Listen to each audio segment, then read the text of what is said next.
Silver is trading at $83 in New York right now. And at this exact same moment, that same ounce of silver is priced near $95 in Shanghai. Same metal, same atomic structure, two different continents, a $12 gap. That $12 is not a glitch, not a currency illusion, not a bad data feed. It is the cleanest signal in the entire silver market. Because that price in Shanghai is not being set by leveraged futures traders clicking contracts inside a derivatives engine. It is being set by industrial buyers who need physical bars delivered to factories that do not stop running. This is John OG. One name, one voice. No copycats, no paid signals, no products to sell, just data. If you are new here, understand this. When the Shanghai premium widens while Western paper prices stall or fall, you are watching two different realities compete. New York silver is largely priced through COMEX futures, margin-driven, algorithm-driven, leverage-driven. Shanghai silver trades through the Shanghai Gold Exchange physical delivery system. If you buy it, you take delivery. That changes behavior. Western markets use silver as a financial instrument. China uses silver as an industrial input. China manufactures over 80% of the world's solar panels. Each panel requires roughly 20 grams of silver. That demand does not disappear because futures traders reduce open interest. Under normal conditions, arbitrage would close the gap. Traders would buy cheaper silver in New York and ship it to Shanghai. Spread compresses, market normalizes. But today, inventories are tight, export flows are restricted, logistics are constrained.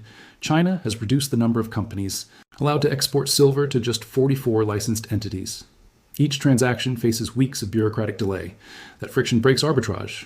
So the $12 spread persists. Now layer in the structural pressure. Shanghai inventories are at their lowest level since 2016. Premiums are running above 6-month averages.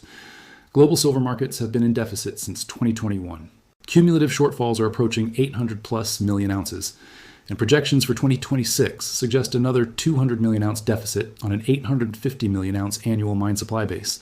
Mine supply does not respond overnight. From discovery to production takes 7 to 10 years. The projects that would fix 2026 needed to begin in 2016. They did not. Now add the second variable, a $1.3 billion move. Jane Street accumulated 20.6 million shares of SLV in a single quarter, a 500-fold increase from the prior period. That move made them the largest holder of the ETF, surpassing even the sponsor. Jane Street is not retail. It is one of the most profitable algorithmic trading firms in the world. Over 80% of its portfolio sits in option structures designed to monetize volatility. When a volatility-dominant firm builds a record position in the largest physically backed silver ETF while the gold-to-silver ratio sits above 90-1, that matters. Historically, the ratio has only exceeded 93 times in the past century. Each time, silver repriced aggressively relative to gold during the compression phase. Now, the honest counterweight. Part of the Shanghai premium includes a 13% VAT on imports. That means not all of the $12 is pure scarcity. Some of it is tax structure. Industrial thrifting is also real. Solar manufacturers are engineering reductions in silver per cell. Goldman-level projections suggest volatility could persist without immediate upside. Those counter-arguments are valid, but they do not eliminate inventory at multi-year lows in Shanghai, export licensing restrictions, multi-year structural deficits, large institutional reallocations into physical silver. Swiss banking flows reportedly rotated billions from gold into silver in recent quarters. Quietly, no headlines, just filings. Capital moves before narratives form, so here is what matters going forward. Watch the Shanghai premium daily. If it compresses below $8 consistently, normalization is occurring. If it expands beyond $15 and sustains, physical stress is escalating.